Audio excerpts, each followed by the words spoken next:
lain waktu. Lagi satu mata Kak Ida, rabun tau.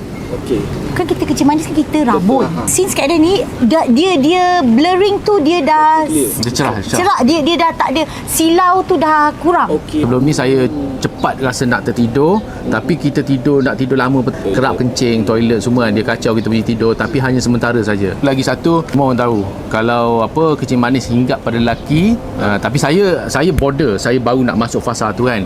So kita tahulah macam mana. Selepas ini alhamdulillah. Mana Kak Juruveterin? Manager aku yang kenalkan. Dapat dekat media sosial lah. Ada nampak iklan dekat mana? Media sosial dekat Facebook semualah.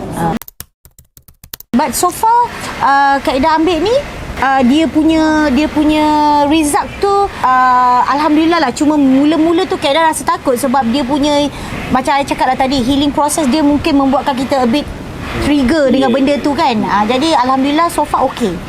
Mungkin ni kita biarkan dulu. Kak Ida nak ambil mungkin dalam more than sebulan lebih, dan baru Kak Ida pergi buat medical check up, tengok macam mana the result. Kak kena cakap yang akak ni adalah patient sleep Haria, supaya orang dia tak confuse. Sebab akak memang bagi tahu, dia orang tahu memang akak ada penyakit tu. Akak suka cakap dengan Tina, akak kata babe, I memang ada penyakit tu, tapi lepas I potong benda tu dah reduce. Tetapi kalau I tak jaga benda tu akan ada balik. I cakap. So this is one of the supplement yang kita try and error lah. Kak Ida ada tunjuk dengan Kak Ida punya pakan nutrition. Apa saja yang Kak Ida makan, Kak Ida ambil suplement. Kak Ida akan tunjuk dengan saya punya nutrition, sebab kita dekat Baria tu kita memang ada nutrition khas. So far dia tengok benda ni tidak mengganggu lagi Kak Ida punya sistem. Tapi senang lawas Ni juga.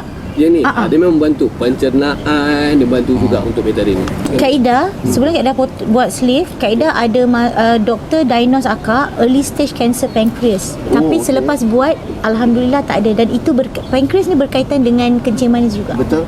But alhamdulillah lepas Kak Ida buat memang dah tak ada. Memang doktor sakan memang Kak Ida dah tak ada early stage cancer. Ni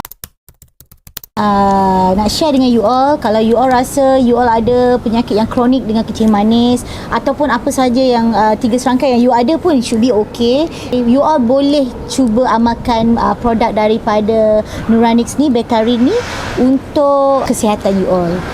Cik dah sharekan, satu family, satu Betarin.